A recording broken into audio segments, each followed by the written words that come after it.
بنتك اتغيرت فجأة وبقت قليلة الأدب وبترد عليك الكلمة بكلمتها. لو عندك بنت وفجأة بقيتي حاسة إنها اتغيرت، بتتعصب عليكي وبتقفل على نفسها ومش بتحكي معاكي زي الأول، فخليكي معايا لأن ده طبيعي جدا. السلام عليكم ورحمة الله وبركاته. أهلا بيكم في رحلة أم مع صفا. أول حاجة عاوزاكي تعرفيها إن مرحلة المراهقة دي مرحلة عمرية عادية جدا، زي أي مرحلة في عمر الإنسان. ولكن مشكلة المرحلة دي إن الجسم بيحصل له فيها تغيرات كتير بتهيئه للبلوغ، إنه خلاص ما بقاش طفل وإنه بدأ يكبر. تغيرات هرمونية وتغيرات نفسية وتغيرات جسدية. يعني إيه؟ يعني أصلا بنتك ما بتكونش فاهمة إيه اللي بيحصل معاها وإيه اللي بيحصل في جسمها من تغييرات، وعشان كده تصرفاتها كلها بتكون متلخبطة. إزاي؟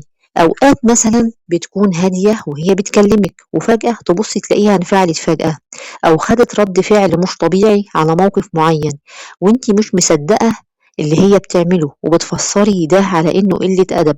في الحقيقة هي ما كانش قصدها تعمل معاكي كده، هي بس معرفتش تتصرف صح. طيب إيه الحل عشان الموضوع ده ما يتطورش معاها؟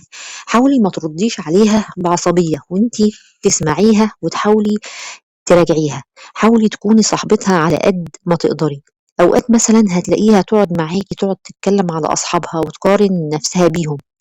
حاولي النقص ده هو اللي هي بتحسي بيه لما بتقارن نفسها بأصحابها تمدحيها هي وعلميها إن قيمة البني آدم مش بس في شكله، لا، في حاجات تانية كتير البني آدم بيتميز بيها. تمام.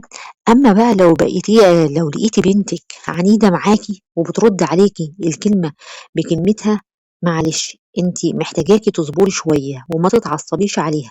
ابدأي علميها الصح من الغلط.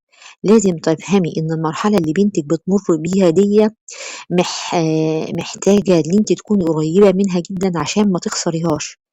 يعني لو هنركز أو هنقول بنتك محتاجة إيه منك في المرحلة دي، هي محتاجاكي تكوني قريبة منها عشان تحكي لك على كل حاجة، محتاجاكي تكوني قدوة ليها، محتاجة دايما يكون في باب حوار مفتوح ما بينكم، دايما في وقت للمناقشة ما بينكم في مواضيع كتير.